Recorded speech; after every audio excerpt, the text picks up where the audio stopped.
Hey there, folks. I'm Isaac, and I didn't come up with anything. And I'm Claire, and I just beat my personal best. And this is Make That Game, where we pitch the latest, the greatest, new video game ideas that won't ever get made. No, sir, folks. No. We don't do that. What was that about a personal best? What does personal best mean? I speed ran. You ran a speed? Yeah, I speed ran Kirby and the Forgotten Land, Go Home and Sleep on stream just this morning. And Wow. I got my personal best time, which was, 33:12? 33:14? Ooh, Something here, let like me that. look it up. 33 something small was what I'll Hold say. on. 33:19. And actually, while I think about it, I'm going to take screen caps so that I can send it to you later. 33:19. So that was my personal best of that run. My goal is sub 30 someday. Yeah, you don't have to. Well, that's the magic juice of not having to do backup strats. Yeah, this was actually the first run where I didn't have to do a backup strat. Yeah. So, yay. Also, how convenient of you doing that when SGDQ is. By the time people are listening to this, it's going to be almost halfway through SGDQ, which is Summer Games Done Quick, a speedrunning marathon that raises money for Doctors Without Borders. Which we're not affiliated with at all, but we just are super fans. We're fans, yeah. So we do talk about it a lot. We also just love speedrunning and often talk about that on the show. But we're not going to actually talk about that today any more than what we just said. So, but we definitely have episodes about it if you want to listen. And you can watch the replay of my run probably by now on youtube.com/@makethatgame. Yeah. Okay, so it's time for doing what we actually do, which is pitch video games to each other, ideas, and then we just forget that existed, put it in a box, don't touch the box. And then you, the listener, gets to open that box and make that game a reality. If you want to. No, you actually have to. If you hear a game idea on this podcast, you are legally obligated to. That is the fine print. It's actually hidden in the opening music. Yeah, that. Well, also it's hidden in the fact that like the title of the podcast is the command "make that game." Right, you're right. Yeah, and by listening to the podcast, you are agreeing to the terms. To make that game. It's a contract. Yeah. Just like most podcast names are a contract. Exactly, like the 40K badcast. You have to be bad at 40K now. Exactly. And so that's why. What's weird? They're not bad at 40K anymore. It's crazy. But they anyways, broke the contract. We don't make that game. That's true. So it's a contract for the listener, yes, not the podcaster. Correct. Let's be clear about this. Okay. Okay. Do you have a game idea for me? I do. Okay. Yes. All right. Well, I don't have a name for it. That's okay. Not what I do. No. I don't do that. You can come up with a name for this idea when you make it, listener, who is forced to. Mm-hmm. Only one listener. There's only one listener per episode, by the way. Yeah. Yeah. So yeah, call everyone you know, ask them if they're listening, turn it off. Yeah. Oh, we're silly goofy today, folks. No, we've never been silly. This is not comedy. Okay. All right. So my game idea. So I'm doing. It's a little out of my what's depth. A little out of my usual field of play. Mm-hmm. In that. Usually I try to come up with like a mechanic that sets an idea apart from like something. Okay. And I don't think that this game really has that. I don't know if that means that the idea is half baked or it's valid to have a game idea where it doesn't like mechanically do anything distinct or unique. Correct? I do that all the time. Do you? Don't I? I don't know. I don't pay attention to your game idea. What I think is that you're... wow. You pay attention to mine? Name 3. The one where your little cards and you're doing a strategy game, but it's with cards. It's like Warhammer, but with cards. What? And then there's one where... Folks, we're actually doing it. We're doing it. It wasn't just a throwaway bit. We're going for it. There's the dark Kirby where Kirby like you suck things edgy up, Kirby, and you can only use it once, and if you lose it, it's gone forever, and like it's like actually killing things. I'm trying to think of a super recent one. What? You name 3 of mine then. I can't. There you go. Can you name one? I feel like there was one where you were like undersea and like a jellyfish and you just floated around? No. No? Are you sure? I think that was a rapid fire game. Oh, okay. I can't remember. If that was one, I don't even remember. So in my head, I distinctly remember it as like the first time that you were like, I don't have a game idea. I have a vibe. I don't think, okay, that's familiar to me, but I don't think it was a jellyfish. And maybe you weren't a jellyfish. No, it wasn't and maybe it wasn't underwater. Maybe you were just floating around. Were you like pollen? Were you were something that floated? Yeah, no, I remember this, but I can't remember what it is. But that was like 60 episodes ago, so it counts as 3. I mean, we're supposed to pitch him and ditch him, so this just proves that we ditched him. Yeah, exactly. Anyway, go ahead. All right. It doesn't have a name, and you're not sure about it. It is an exploration-based platformer, so 2D platformer, exploration-based. You go through a series of worlds, and your goal is just to explore like every corner, basically. Not every corner, but like explore a world until you're bored of it, and then you just go to the exit and platformers. Yeah, but like without an explicit like stated goal of like get to the end of this stage, like Kirby and the Forgotten Land. Like it is developed, it is different stages. You know, you go, it's a discrete thing. You have a start and an end, and like you can explore within the stage, but your real goal is to get from the start to the end. This is just you are set into a world, and then you do whatever. You figure out what there is to do about it, and it in this idea in my head, it's got all kinds of like little neat things that you can discover that don't necessarily do anything for you. Like, let's say like there's like a jungle world. Okay. You can like bring a coconut. I don't know if coconuts are jungle based, but like you can bring a coconut to like a pool of water, and then if you put it in that pool of water, makes it grow. Into a beautiful tree that drops like more coconuts, and then monkeys come and eat the coconuts, and you just get to see the monkeys eating the coconuts and go, that's so cool. So it's like a relaxation, like meditative. Okay, yeah, it's kind of like almost like a city builder. No, like terraforming, I guess, right? Or is that just a super? That was just like a super specific example. Like other things you could just be like a like coin in a slot machine, and then there's a thing that happens. Yeah, there might just be like an area that just happens to have fireflies, and you're just supposed to find it and like go, that's pretty. So it's just kind of like a world of delight. Yes, multiple worlds of delight. It kind of what it reminds me of is a better version of Pokemon Snap. Because you can like capture these moments and like explore these things, but it's not awful. So like a photo mode would be like a cool feature for this game, considering how like chill and relaxed it's supposed to be. Yeah, so you could like take pictures of the neat things you discover, like the monkeys that show up. Share it in Steam communities, and then people can be like, hey, where did you find that? How'd you figure that out? But yeah, but it won't be like Pokemon Snap in the sense you won't get scored on anything. Correct. And it won't be, it's not, it's just nice. Yeah. And like, another thing that I think would be interesting to do with it is I'm talking about like this concept of like multiple worlds going on.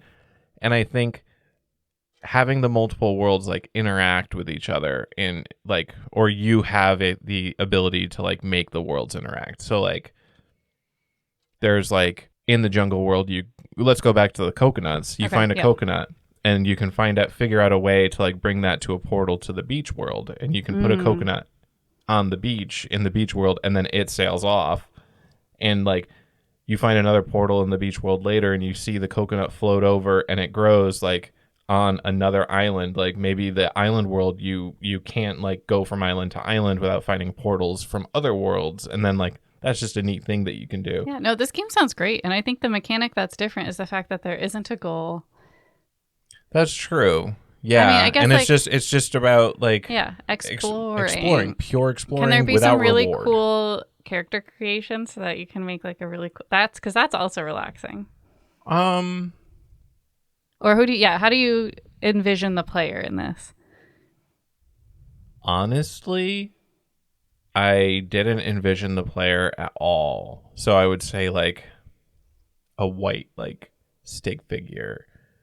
Like a little pixely man, specifically, I forget what it's called, but there was an old exploration-based platformer game made in Game Maker Mm-hmm. I'm pretty sure its name was just some Estonian word, like the Estonian word for explore or something like that. Okay. Where the character was just like a humanoid shape. It was all pixel art, so it was like a humanoid shape with a blank face, and it was just like a white, like almost like a shadow, but white. Mm-hmm.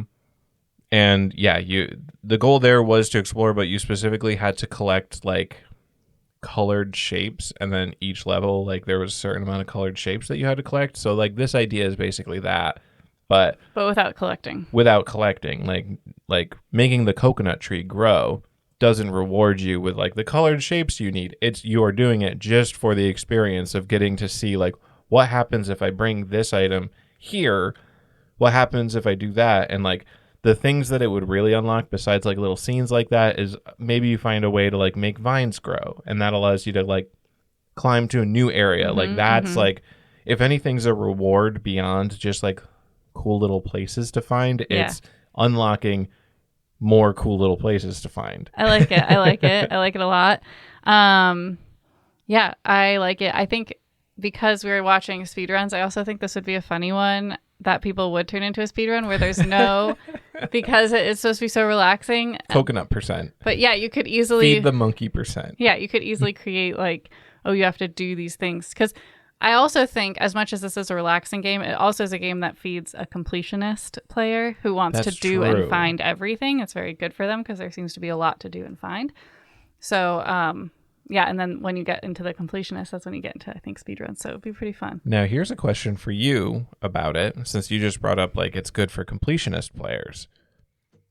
Should there be a menu that, like, indicates like the number of scenes that there are, like things to find in the game, like in Legend of Zelda Breath of the Wild and Tears of the Kingdom, you have like the memories page, and like it says, oh, there's 12 memories for you to find. And like in Tears of the Kingdom, I think you have to find the memories, but in Breath of the Wild, I think that's kind of just like a bonus thing. Should there be a screen that's like, here's like 144 question marks, fill them all in? Or should like someone who's like trying to completionist it, should they have to like have a notepad and they're like, all right, I grew the coconut? Yeah. Well, it wouldn't be a notepad. It would be a spreadsheet.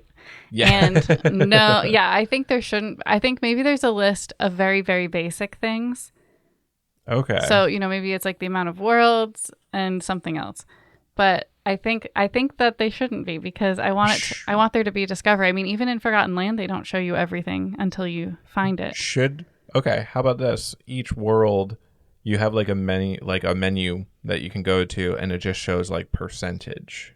Yeah, I mean, that makes sense. So like Jungle World, 70%. So and then you can post online and be like, all right, so like, what am I missing? Yeah. Like what? Because it also creates camaraderie, and that's fun. Yeah. Community-based exploration efforts. Yeah. And then, oh man, imagine like the community that could form around this theoretical game of just like trying to complete the game for the first time. Like everybody working together to like figure out what 100% actually entails, making the list of it, posting that list around online for new people to be like, all right, now I've got a checklist. Like, I like that. Could be pretty fun. I think so. It's a very experimental game, I feel, just because like most games you need goals and rewards and such, and this game doesn't really. This is like the second experimental game you've brought, even though you don't think they're really a good idea. Wow, that's a callback to, I don't know, 6 episodes ago. Episode 90. Like that. Oh, okay. Well, because I quoted it in the one where you said it, so I remembered. Cool. Yeah, that's my game idea. How about yours? Okay. So this is, I think, actually less thought out than yours. But you know how I love a game where you start somewhere and then you get bigger? What? Like physically bigger? No. Like the character gets bigger? Okay. No, like Rock Band. Your band's little and then it's a big deal. All right, yeah. I've pitched games like this in this category many times. Okay. And this one is called My Streamer Life. Okay. And all right. You're it'll have to be an undisclosed company, but essentially a Twitch streamer. Yeah. And the gameplay elements are mostly interpreting analytics and making choices based on that. So like Oh. So you have to pick like what time and what days to stream, and you might even want to change, like you pick like your game, so there'll be fake games in the game that you play. And I think there should be a mini game element too, or if you want to actually play games, you can like play these quote unquote games. Oh, and then each one of those has like a score, and like if you get higher scores, like more competitive audience members like come in. But like also they'll be categorized based on type, genre of game. And some genres are more popular than others, so you have to look at audience data. You have to think about when people are watching. Competitive, like rival streamers. Yeah, exactly. So it's a lot of like, basically it's like a fake stream dashboard that you're looking at. You do runs, and then you look at the data, and then you make different selections, and your goal is to gain all the followers. Okay. All right. Monetize, like different levels of it would be like, oh, you get to monetize, you get commercials, maybe you get brand deals. So you're trying to make it your full-time job. Yeah, nice. Okay. I like that you're trying to make it your full-time job element, because like at the early game, because like a lot of these games have like a schedule-based system, right?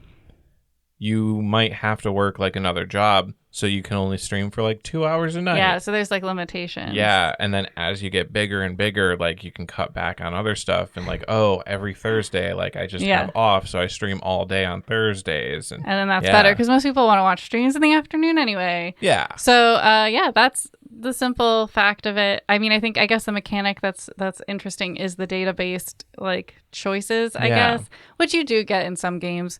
And also the fact that it is mostly a dashboard, like there's not going to be, like I don't even envision you like having a player character, like you're literally clicking around on your dashboard. Yeah.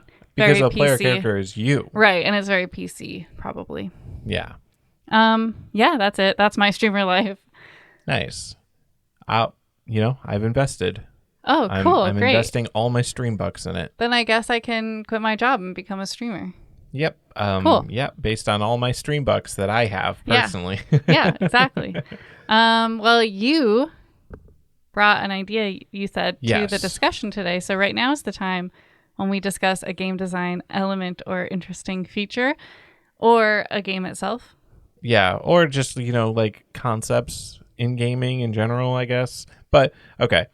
So it's the hot topic these days because Nintendo just announced the next Legend of Zelda game. Yes. And so that got people talking about systemic games, systemic game design. And I don't know what that means. Yeah, exactly. So this will be a good discussion. So I think the hardest part, I've been trying to figure out how to, because I have been thinking about this topic for a while, but I have not, I don't think, figured out a really good way of explaining like what a system itself is. My best jab at it is like a series of rules within the game that arbitrate how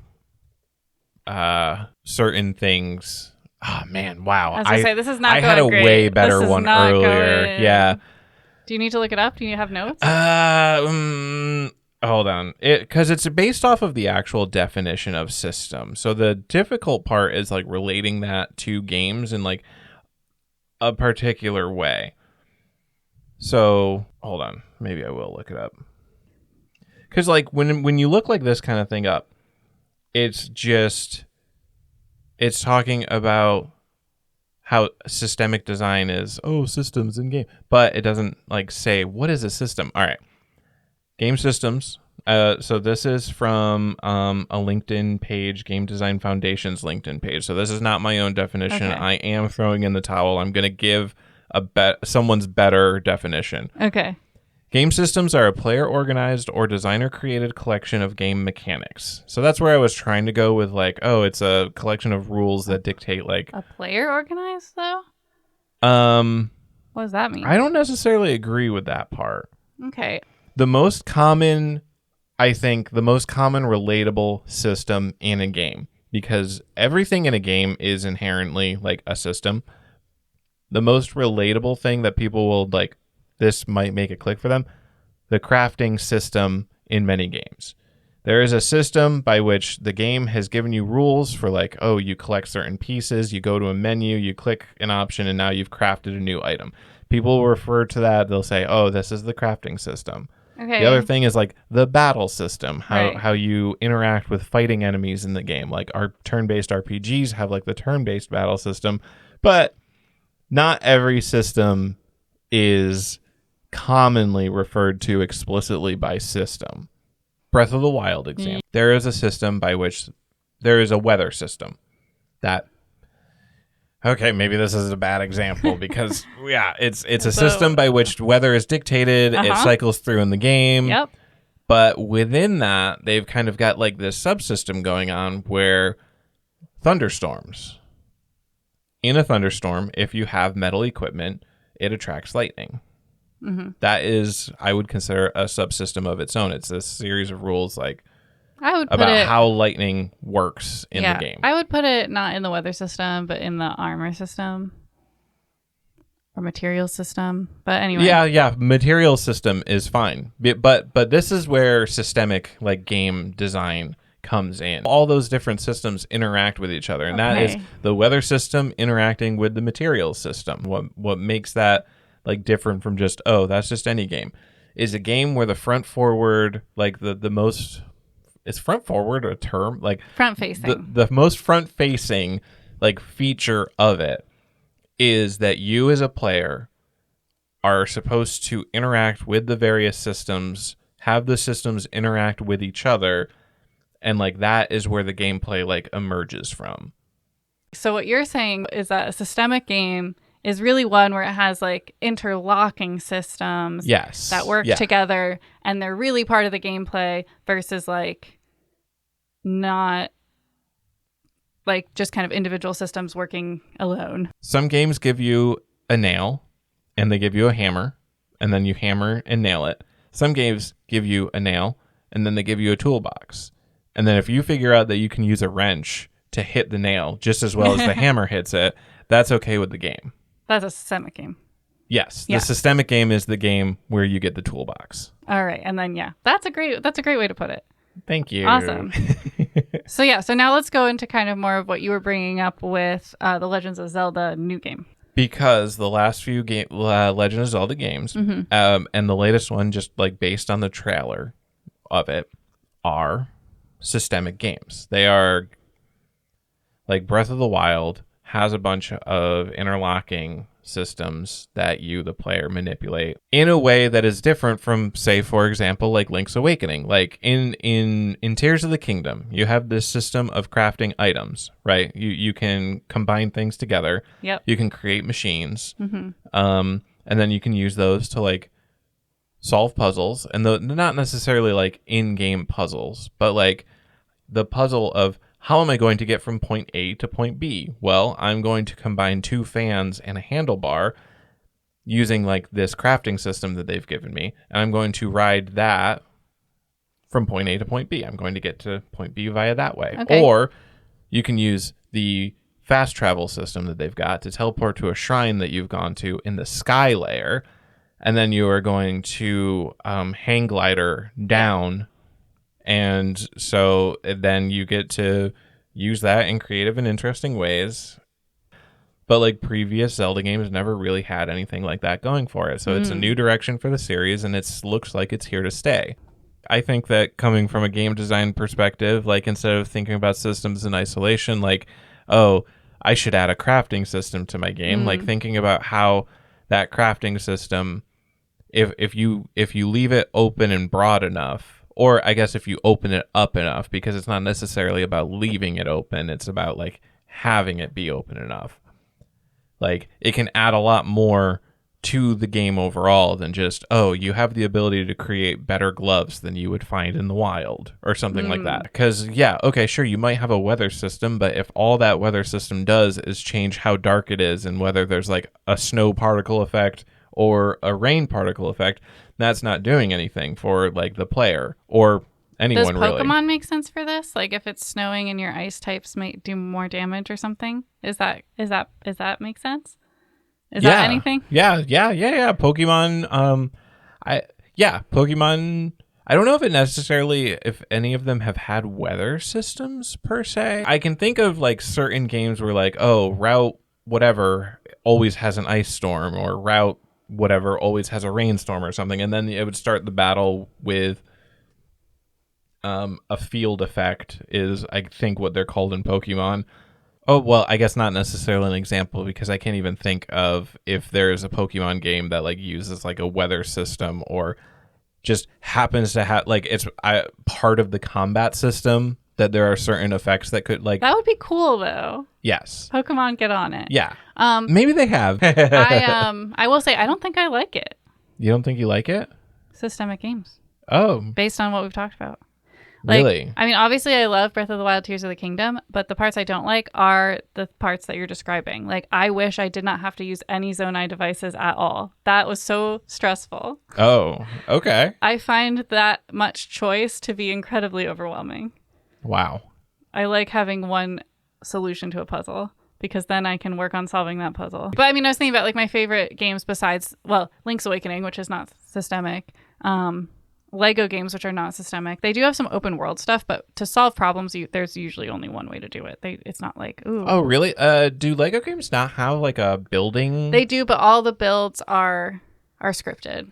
Oh, so like okay. You can't like free build anything. Gotcha. Or at least in the game, the ones I've played. I don't know if they have different ones. Can you, at the very least, like build unintended things in unintended areas, maybe? No, because the build is literally like you click build and something happens. You're not like putting bricks together. Okay, so like if you need a speeder for a sequence, it's not that you go to a menu and you go build speeder, and if you have enough bricks, it'll build it. It's like you go to a location and it has a pile, press A to build speeder. It usually has a pile of stuff, and then you press A and then it'll build something. Okay. Okay. Yeah. So like that's kind of an example of like where the difference is. Why it's not just a semantic I was going to say thing. the Lego thing, it's kind of on the line, because I guess it also is, what's the term for a game where you play as multiple characters and you switch between them for different powers? That's a thing that happens in a lot of games.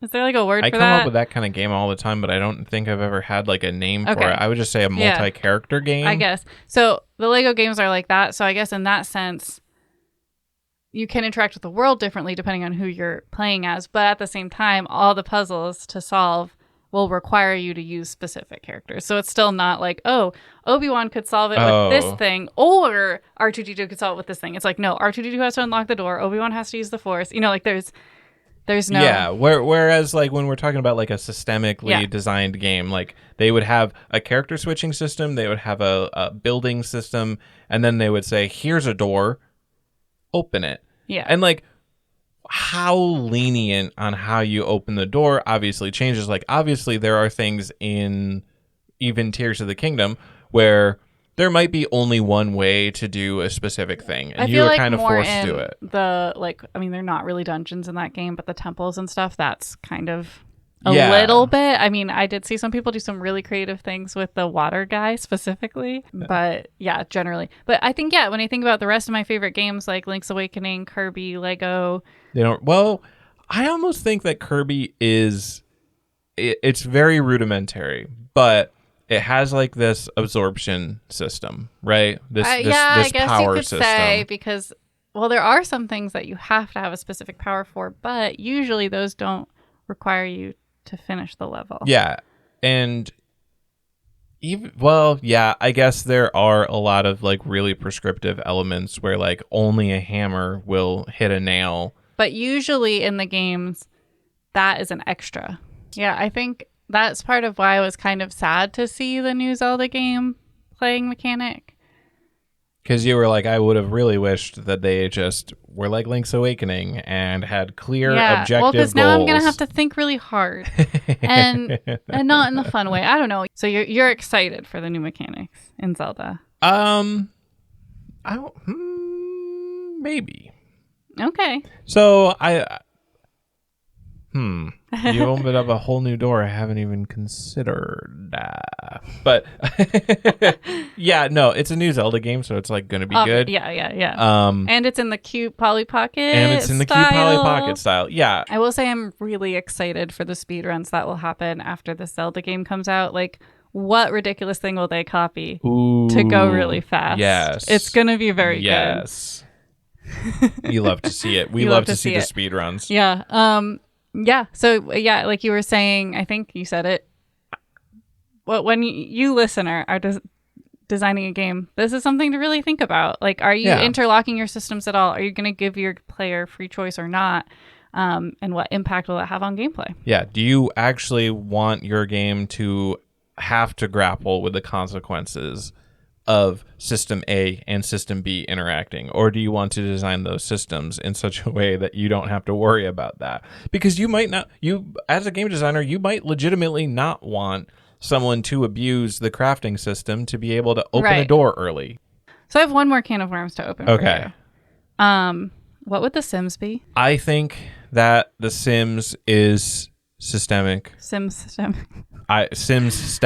because it has the house building system, it has the needs system.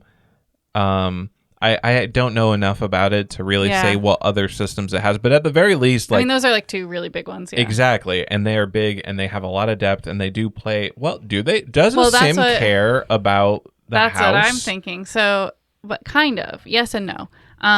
There is an environment need.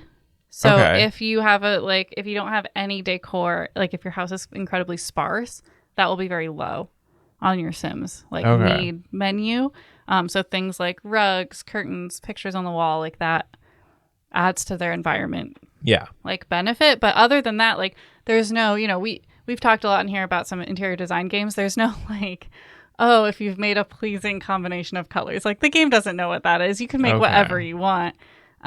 Sims don't have you could theoretically expand this by having a Sim have like a favorite color. I think in Sims 4 they have favorite colors. Okay, and then like you can tag items with styles and like, oh, this is a Rococo. I'm gonna cap this off with one more anecdote of like a systemic game. Okay.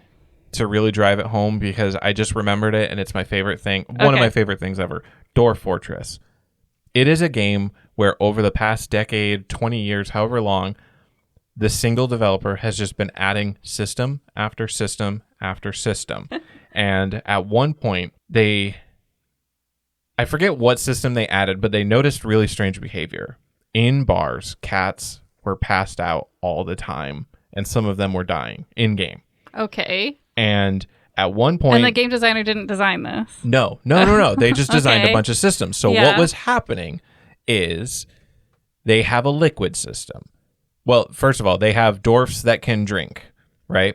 And then they have a liquid system. So what happens is dwarfs drink very sloppily. When they drink alcohol, some of it spills onto the floor. And then the liquid system is there. They have like depths of liquid to show how much of the floor is covered, et cetera, et cetera. Cats follow their owners around because there's like a pet system. Okay. So cat follows owner into bar. Owner drinks beer. Beer spills on floor. Cat walks in beer. Cat cleans. Cleaning system as the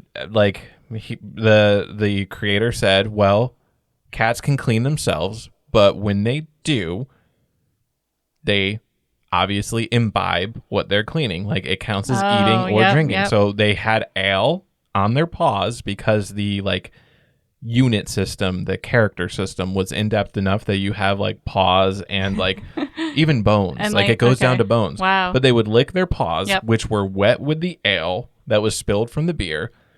And because the liquid system was designed in such a way where like a tile could have up to 7 levels of something, like the minimum that could be represented was 1/7 of a tile worth of beer, which for a cat is a huge dose. So it also had an alcohol system in the sense of like how that Correct. You could get drunk. Yes, because the cat would basically get a full dose of alcohol while being 1/100th of the weight of a dwarf or whatever, 1/10. I don't know what realistic ratio is, but it also had a system for blood alcohol. Oh my goodness! Where it would actually figure out, oh, this 10-pound cat just drank a dose of alcohol that would like do this to a dwarf, and it does this to the cat. So the cat would immediately pass out from alcohol poisoning because it licked the alcohol off of its paws that it stepped in the bar when its owner drank a glass of beer and spilled some. That's amazing. And that is when I say the joys of systemic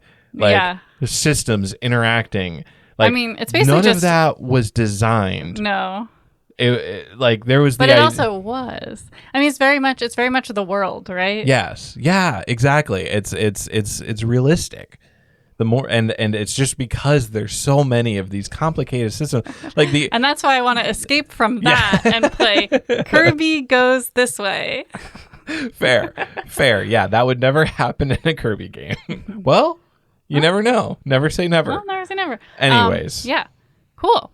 Well, now we're in the point of the show where we do the rapid fire round. Yeah. Let me get that phone ready.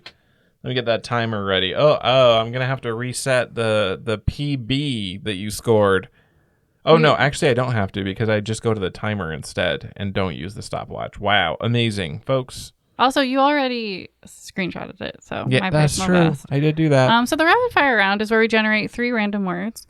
We have to come up with a game idea based on those 3 words, which includes a title, and we only have 5 minutes to do that. I accidentally searched random number generator. I feel like I've done that before. We can't make a game on numbers alone. We could try, but we won't. We need at least one word. Are you ready? Yes. Starting in 3, 2, 1, go. Oops. Okay. Call. Nope, we're not doing this one. Okay. Remark, room, record, which could be record or record. Oh, do they all start with re? They do. They all start with the letter R.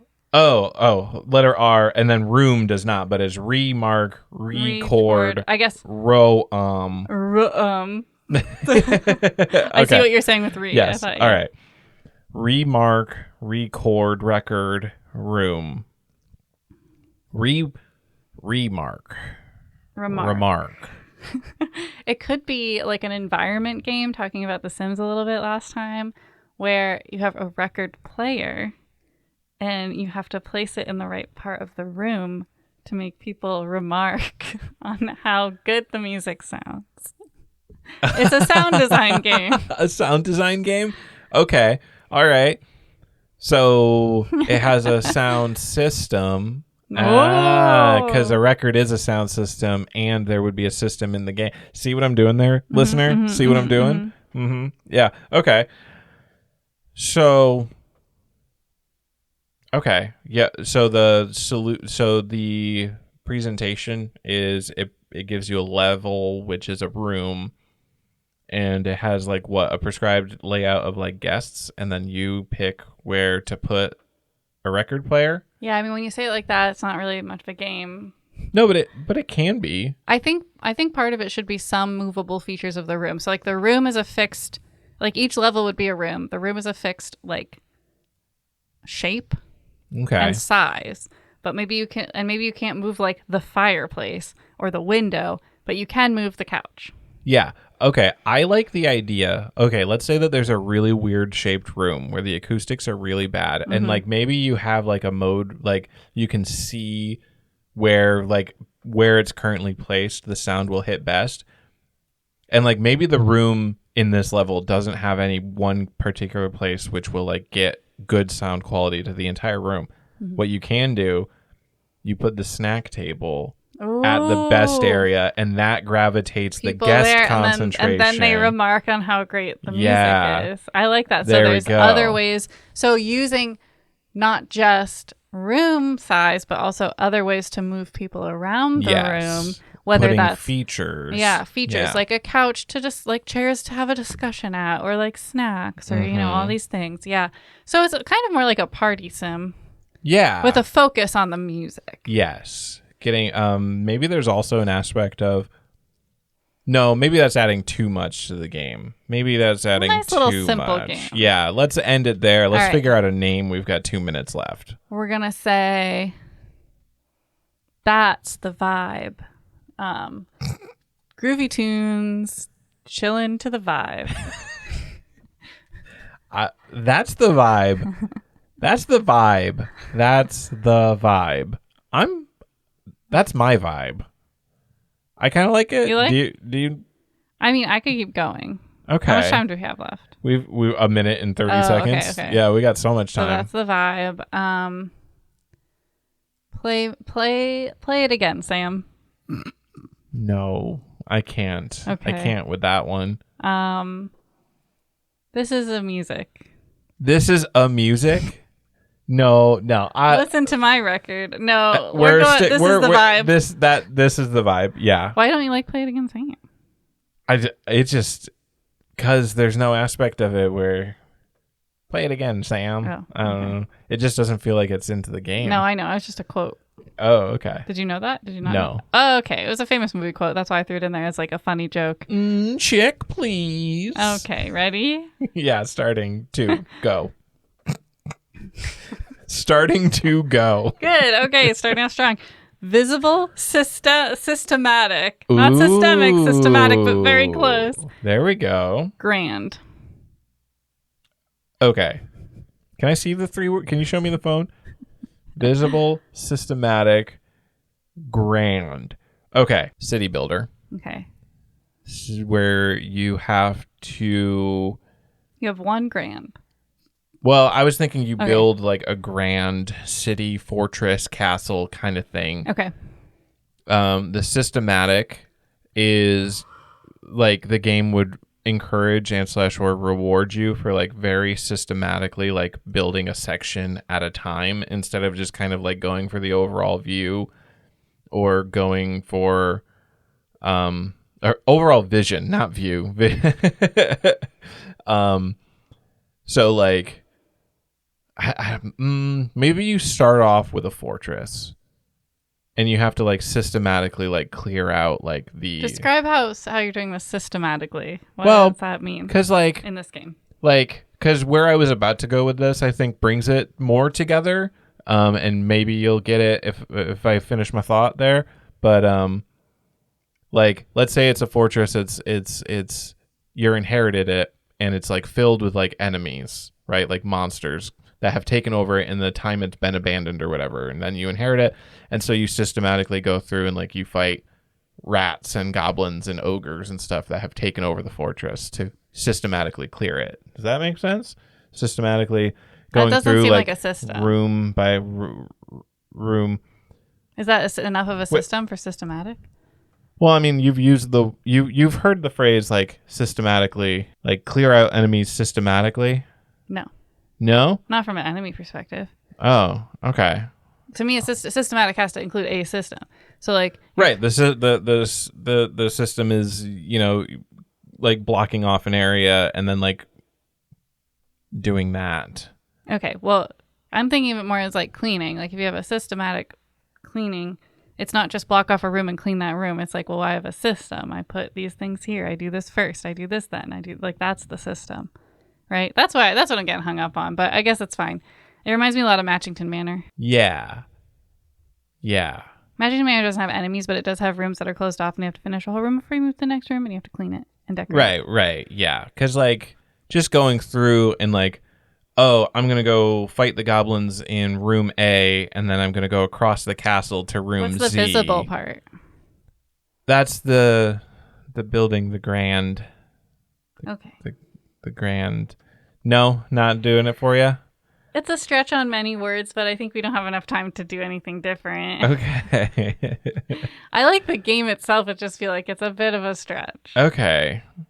Yeah, but that's fine. Yeah, I've also kind of lost the plot on it. So, can we get a reminder on what the game idea is right now? It's from what I understand, you have an abandoned mansion that you've inherited, and it's full of monsters, and you have to go through room by room clearing the monsters to make it grand again, which is why I don't know where the vision part comes in. Or visible, sorry, not vision, visible. Okay, visible. What if the monsters are invisible? And part of the system is finding them and then getting rid of them. Oh, so making them visible. Yes. Kind of like the ghosts in Yoshi's Manor or whatever. No, Luigi's Mansion. Okay, boom. There we go. Okay. What's the name? Ghosts. Inherited ghosts. Ghosts of my past. Ghosts of my father's past. Ghost of my uncle's past. Uncle's attic. Uncle's. My beautiful mansion. My beautiful haunted mansion. My beautiful haunted mansion. Haunted HarrowHaunt. the mansion project. Folks, this is why I don't do this part very often. I really like the mansion project, the mansion project, though, so I think we need to come up with, like... We've got 9 seconds left. Oh, no. We both froze. HarrowHaunt the man. That's what it is. All right. Boom. With 1 second left. Because I couldn't remember any other name I'd come up with to say, so that was it. HarrowHaunt the mansion project. That's the one. What does HarrowHaunt even mean? Is that just HarrowHark, but with the word haunt in it? No, it's a harrowing haunt. It's a harrowing haunt. Okay. Yeah. Well, it's the name of the mansion. Oh, HarrowHaunt. It's mansion HarrowHaunt. Yeah, I think that word, the mansion project. And then HarrowHaunt is just 2 spooky words to make the mansion name. All right, last round. One. Oh, God forbid we have to do any more of this because this is killing me today. I'm ready. Yeah, I'm starting. It started. Tired. M-box. I've never heard this word before. We're gonna have to look it up. EMBOX and offend. We're learning it up today. Okay, inbox is kind of what it sounds like. It's just to enclose in or as if in a box. Okay. We're going to have to use that in our daily life now. Can you inbox this? Wow. I inboxed the game. Okay, I've got a really crazy, wild idea that is stretching every single word of this. Okay? It is a racing game where you build your own car. Okay. Tired as in to tire something, to add tires to something. In box, because the frame of a car is very boxy, you enclose the components within the box of the frame. And offend, that's the most stretch, I think, in that I'm thinking of fenders as in fender benders. I don't think that's part of this word. No, but it's very creative. It is very creative, right? But I don't think I can give you that one. Okay. If I'm giving you tired, meaning with tires on it, that's a pretty good gift, I think. It's true. All right. Well, let's go. So it's a racing game. You're building your own. Oh, we're going to keep the racing game. Yeah. It's a racing game. You're building your own car. That's the 2 words. Okay. Offend is you have to build your car and offend the other. Like, you're building it the most, like it's basically like it's a kind of racing where you really do a lot of like pushing people off. You can add like Mad Max style, like firepower. That's gonna be. What if maybe instead of just being a racing game, maybe there is a racing component, but it's more. I don't want to say like Grand Theft Auto because I don't want it to be like stealing anything or like committing crimes necessarily. But I want it to be like a punk kind of game where you are like a street punk who like does your punkness from a car. Like you don't get out, like the car is like the player avatar, right? Got it. And so the enemies are old people. It's like Toontown. Yes. So there's all these like like the cogs. There's all these like stick in the mud old people. And you go around town and like do like card tricks, like donuts and like spin out and stuff. You like blast your punk music out of a speaker. And like each one of those has like different like offending factors. And you can keep customizing your car as you go. Right. And you can like cover it in like graffiti basically. How much time do we have left? We've got 2 minutes left. Okay, let's start coming up with, I think we got a good game. Okay. What's the name? Punk on Wheels. Wheel punk. Wheel punk. Yeah. Hot Wheels. I was thinking Hot Wheels, yeah. Hot Wheels, the game for punks. Hot Wheels is TM, so we can't do it.